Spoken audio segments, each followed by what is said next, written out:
Bismillahir Rahmanir Rahim. Alhamdulillah wassalatu wassalamu ala Rasulillah wa ala alihi wa sahbihi wa man wala wa man tabi'ahum bi ihsanin ila yawmiddin.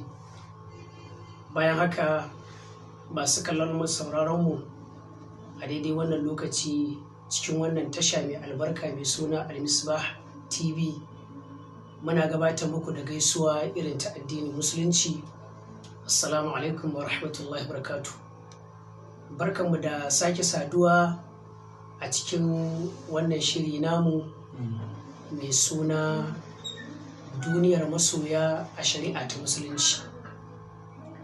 Kamar yadda ya gabata a wancan sati mun gabatar da ma'anoni wanda muka samu da bakin malama na musulunci akan abin da ya shafi ita wannan kalma ta soyayya.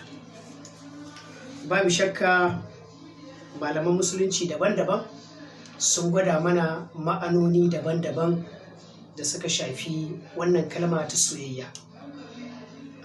Za mu ƙara wasu daga cikin ma'anoni na ita wannan kalma ta soyayya wato kafin mu ɗora akan abin da muka shirya muku a cikin wannan tasha mai albarka.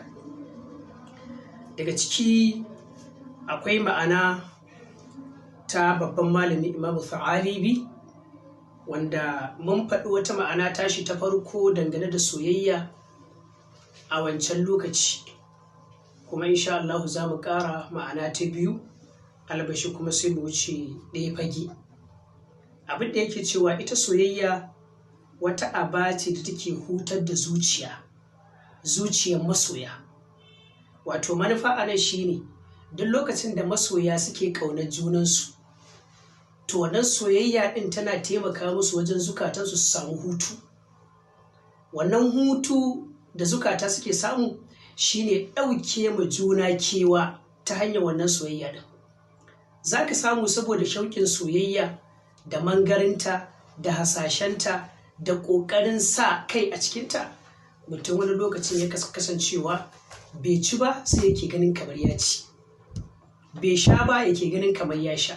Mana sai ya manta da bai ci abinci ba ko bai sha abin sha ba saboda yadda wannan shauƙin soyayya ɗin ya ɗauke hankalinsa zuwa ga soyayya. Shine ya ce soyayya tana sa hutu a cikin zukatan masoya. Sannan abu na biyu ya ce soyayya wato tana kawo wa masoya ci gaba da bunƙasa. Wani gabanin ya fara san abu baya kulawa da abin, amma lokacin da ya fara san abu sai kulawarsa ta koma zuwa ga abin.